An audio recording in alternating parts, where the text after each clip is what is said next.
जाको राखे साइयाँ मार सके ना कोई। एक बार एक शिकारी शिकार करने के लिए जंगल में पहुंचा।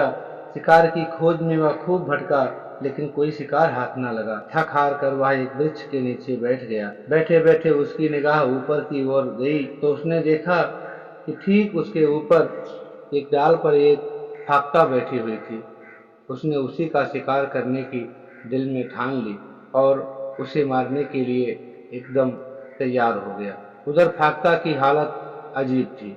जहाँ फाख्ता बैठी थी उससे कुछ ऊपर एक शाख पर एक बाज बैठा हुआ था।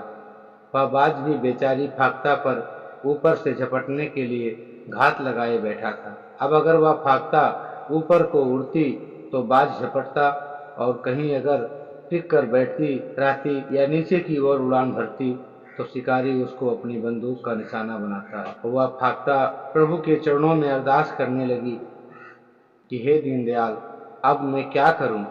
ऊपर अगर उड़ती हूं तो ये बाज मुझे पकड़ लेगा, और मैं बैठी रहती हूँ या नीचे की तरफ अगर जाती हूँ तो ये शिकारी मुझे मार डालेगा। अब इस अवस्था में आप ही मेरी रक्षा कर सकते हो।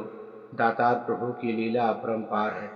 जैसे ही शिकारी ने निशाना साधकर बंदूक चलाई कि एक बिल से एक सांप ने निकलकर शिकारी को डस लिया।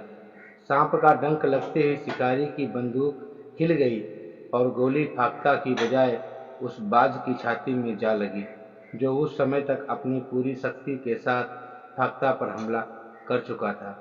गोली लगते ही बाज ठंडा हो गया।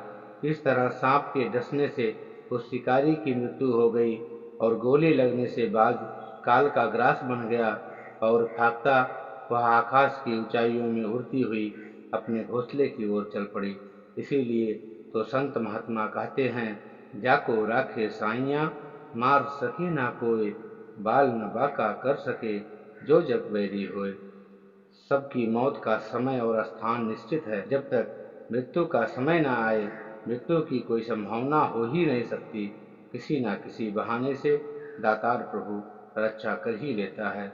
इस कहानी से यही सीख मिलती है कि जब तक परमात्मा न चाहे, किसी की मौत नहीं हो सकती। नमस्कार दोस्तों।